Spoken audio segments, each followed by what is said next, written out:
रियाज माला संगीत साधकों की डोर। सब्सक्राइब करें रियाज माला को तथा कमेंट करें कि आप कौन सी जगह से वीडियो को देख रहे हैं, जिससे आप हमसे जुड़ पाए। दोस्तों, क्या आपके साथ भी ऐसा होता है कि जब आप कोई सीधा सुर लगाने की कोशिश करते हैं तो आपकी आवाज़ बेवजह कांपने लगती है?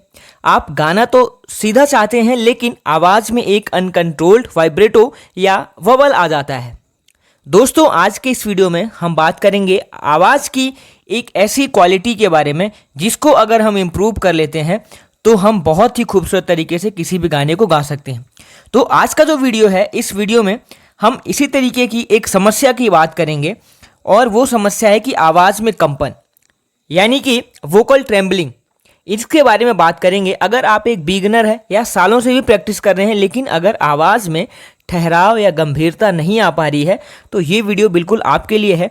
और मैं आपको बोलूँगा कि इस वीडियो को बिल्कुल स्किप मत कीजिएगा, क्योंकि आपको यहाँ पर मैं 100% सोल्यूशन यहाँ पर आज देने वाला हूँ। अगर आपने इस वीडियो को मिस कर दिया तो बहुत बड़ी गलती करेंगे और आपको ऐसे ही पता नहीं कितने वीडियो देखने पड़ेंगे तब जा करके आपकी समस्या दूर होगी। लेकिन इस वीडियो में आपको मैं वादा करता हूँ कि अगर आपने इसको पूरा देख लिया तो आपकी सारी समस्या, आवाज़ में कंपन कैसे ख़त्म करना है, क्या रियाज़ करना है, किस तरीके से अभ्यास करना है, यहाँ पर करके भी दिखाऊँगा और आपको साइंटिफिक रीज़न दूंगा कि क्यों आवाज़ हमारी कांपती है। सालों साल हम रियाज़ करते हैं फिर भी।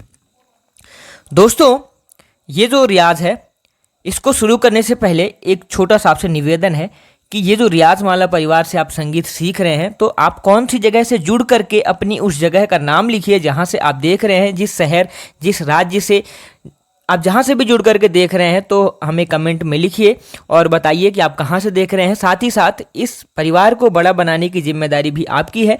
अगर आप चैनल में पहली बार आए हैं तो चैनल को सब्सक्राइब करें और वीडियो को ऐसे दोस्तों के साथ शेयर करें ताकि ये चैनल और भी बड़ा बनाया जा सके। अब बात आती है दोस्तों कि आवाज़ कांपने का मुख्य कारण क्या होता है। पहले हम ये समझते हैं, इसके बाद हम आगे के पॉइंट जानेंगे। आवाज़ कांपने का मुख्य कारण क्या होता है, क्यों हमारी आवाज़ कांपती रहती है अगर हम लगातार रियाज़ करते हैं फिर भी। दोस्तों, जो बीमारी, अगर मान लीजिए कोई भी बीमारी हो गई तो उस बीमारी को समझना ज़रूरी होता है। आवाज़ जो है वो 3 कारणों से कांपती है। वो 3 कारण कौन कौन से हैं अभी हम उसको क्रम बाई क्रम जानेंगे और इन्हीं 3 कारणों के ऊपर हमें काम करना है। पहला है पुअर ब्रीथ कंट्रोल।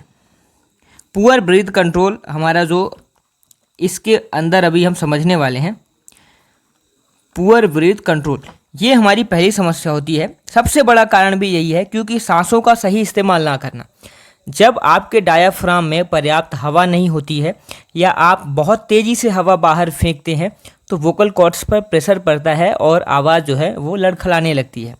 दूसरा यहाँ पर जो पॉइंट है कि सिंगिंग फ्रॉम द थ्रोट, इसको भी समझते हैं। इसको कैसे दूर करना है इसके ऊपर भी हम बात करेंगे। सिंगिंग फ्रॉम द थ्रोट, इसका मीन्स होता है कि गले से गाना। अक्सर जो नए गायक होते हैं वो पेट यानी कि डायाफ्राम से गाने की बजाय गले की मांसपेशियों से गाते हैं।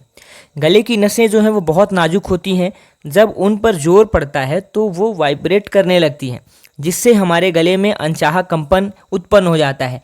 तो ये बहुत बड़ा रीजन। इसको कैसे दूर करना है अभी हम आगे समझने वाले हैं। पॉइंट 3 क्या है कि पोस्चर एंड टेंशन। अगर आपका पोस्चर एंड टेंशन, अब देखिए ये कैसे प्रभावित करता है हमारे गले को।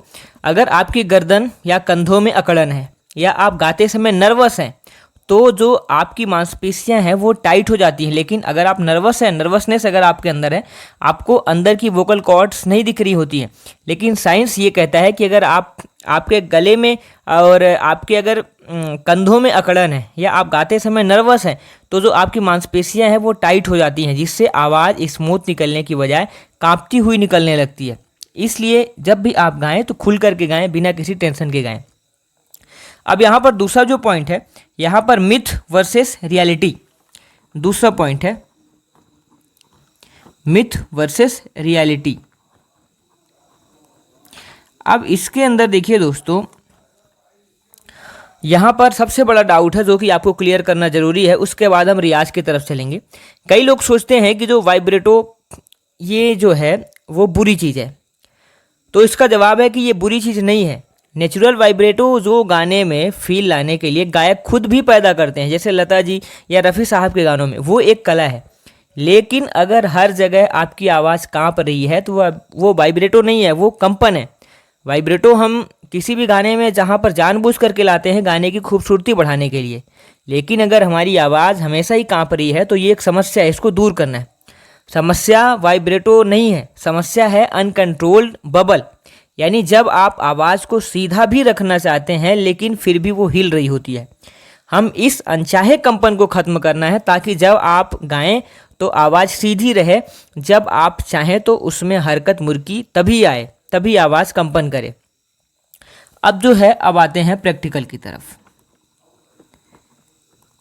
ये हमारा जो प्रैक्टिकल है, तो प्रैक्टिकल की तरफ अब हम बात करेंगे। पहला, breath control exercise. Breath control exercise. Breath control exercise में हम परमानेंट सल्यूशन के ऊपर बात करेंगे और यहाँ पर जो स्टेप नंबर 1 है वो है कि अपनी सांसों को मजबूत करना। डायाफ्रामेटिक ब्रीदिंग, यानी कि पेट से सांस लेना। आज से ही अपने सीने से सांस लेना बंद करें। जब आप सांस लें तो आपका पेट जो है बाहर आना चाहिए, गुब्बारे की तरह, और जब आप सांस छोड़ें तो पेट अंदर जाना चाहिए। लेटकर आप एक किताब को अपने पेट पर रखें और इससे ब्रीदिंग की प्रैक्टिस करें। इससे आपका जो एयर फ्लो है वो स्टेबल होगा। हमने इसके लिए एक स्पेशल वीडियो भी बनाया है कि पेट से सांस लेकर ये कैसे गाना है, आप वो वीडियो जा कर के भी देख सकते हैं। इसके बाद दूसरा है यहाँ पर एक्सरसाइज कि हिसिंग एक्सरसाइज। ये क्या होता है अभी मैं आपको बताता हूँ। हिसिंग एक्सरसाइज, हिसिंग एक्सरसाइज का मतलब होता है दोस्तों कि गहरी सांस लें और सा जो है आप बोलते हैं, वो सा करते हुए सांस को धीरे धीरे एक समान प्रेशर के साथ बाहर छोड़ना है। कोशिश करें कि ये आवाज़ बीच में टूटे या कांपे नहीं। इसे रोज़ाना कम से कम 5 मिनट करना है। कैसे करना है? गहरी सांस लेना है और जो आप सा बोलते हैं इसको धीरे धीरे एक समान प्रेशर के साथ बाहर निकालना है और फिर आपको छोड़ना है। जब आपकी आवाज़ ख़त्म होने लगे तो आप इसको छोड़ने। कैसे? पहले तो नॉर्मल सा लगाइए,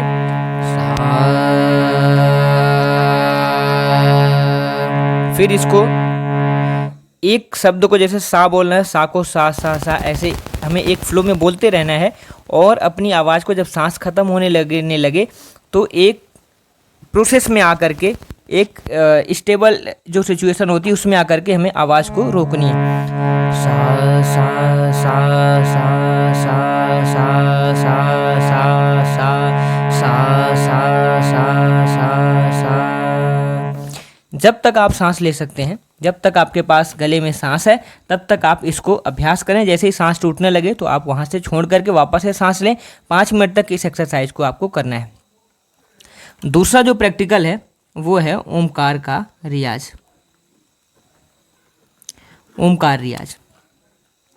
अब हम बात करते हैं गायकी के उस रियाज की जो आवाज़ में ठहराव लाने के लिए भारतीय शास्त्रीय संगीत के 2 बड़े अचूक उपाय हैं। पहला है ओमकार का रियाज जो हमने आपको बताया।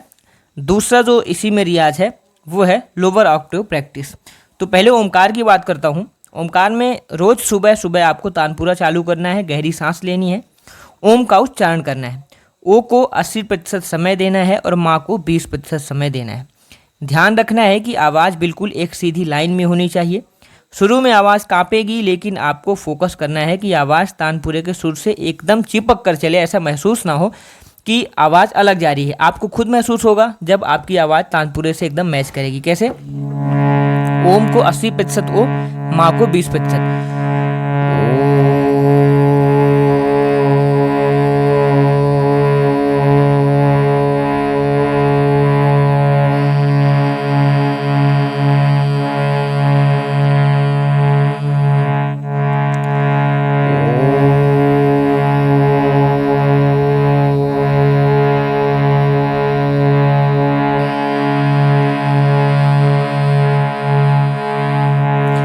ऐसा आपको 10 मिनट तक रियाज करना है। ओ को क्या करना है? 80% बोलना है, ओ को केवल, और माँ को बोलना है यहाँ पर 20%।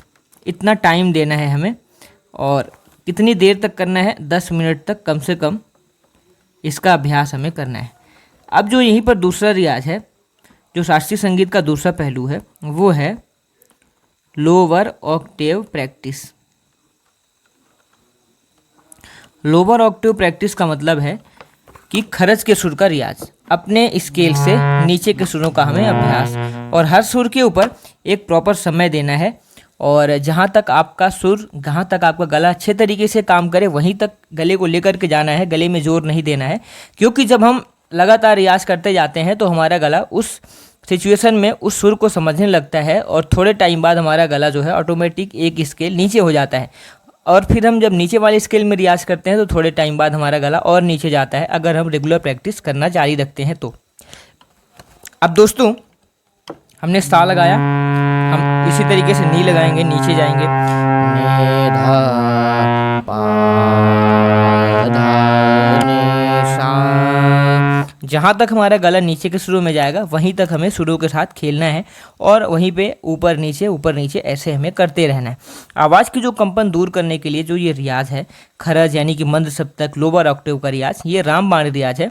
सुबह के समय मध्य सा यानी कि मिडिल सा के नीचे के सुरों में जाने की प्रैक्टिस करना है। नीचे के सुरों से गाने से वोकल कॉर्ड्स रिलैक्स होते हैं और आवाज़ में बेस और ठहराव आता है।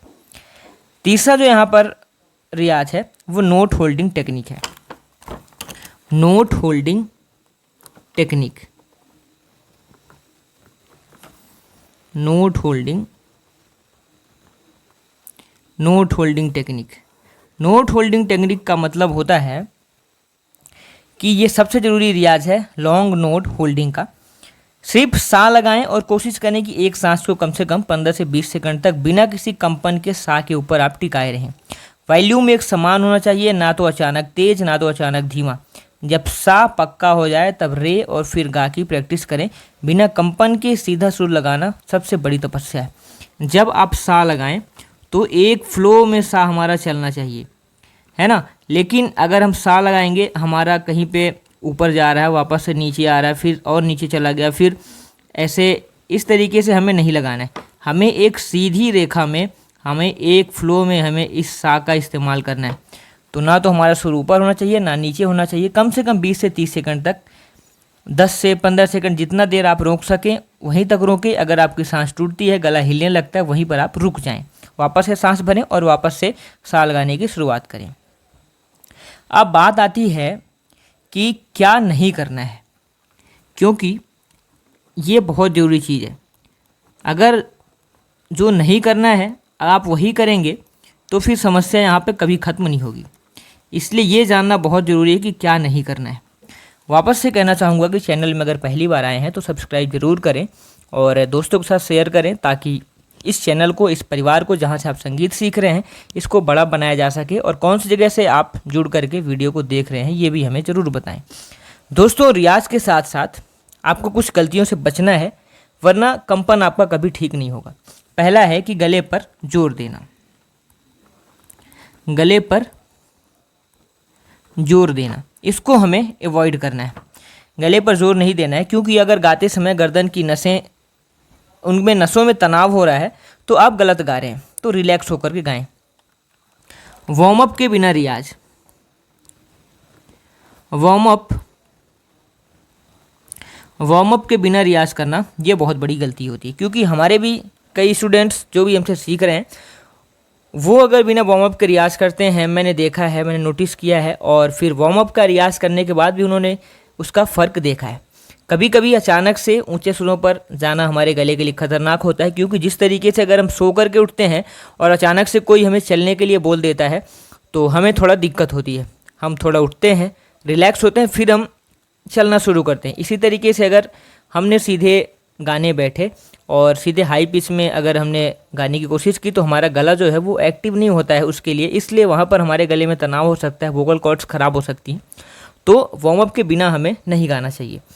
तीसरा, कैफीन और डिहाइड्रेशन। गाने से ठीक पहले चाय कॉफ़ी से बचना है और शरीर को हाइड्रेट रखना है। सूखे गले में कंपन ज़्यादा होता है, तो चाय और कॉफ़ी से बचना है। और रियाज से पहले चाय और कॉफ़ी को नहीं पीना है। लेकिन आप ऐसा नहीं है कि बिल्कुल बंद करें, आप सुबह शाम चाय पी सकते हैं, कोई दिक्कत नहीं है। तो दोस्तों, आवाज़ का जो कंपन है वो रातों रात ठीक नहीं होता है। यह कोई मैजिक नहीं है बल्कि मसल मेमोरी का खेल है। अगर आप बताए गए ओमकार, खरज का रियाज, ब्रीदिंग एक्सरसाइज का रोजाना 30 से 45 मिनट तक आप रियाज करें तो मात्र 1 से 2 महीने में ही आपकी आवाज़ में एक गजब का ठहराव और आकर्षण आ जाएगा। आपकी आवाज़ में ठहराव लाने का आपका सबसे परफेक्ट रियाज कौन सा है, इसको हमें कमेंट में ज़रूर बताना है आपको। और अगर आप को ये वीडियो थोड़ा सा भी हेल्पफुल लगा हो तो वीडियो को लाइक करें, अपने संगीत प्रेमी दोस्तों के साथ शेयर करें और ऐसे ही डीप म्यूजिक लेसन्स के लिए हमारे चैनल को सब्सक्राइब करना ना भूलें। कौन सी जगह से वीडियो को देख रहे हैं ज़रूर कमेंट में लिखें। मिलते हैं अगले वीडियो में, तब तक के लिए रियाज करते रहिए। धन्यवाद। Thanks for watching.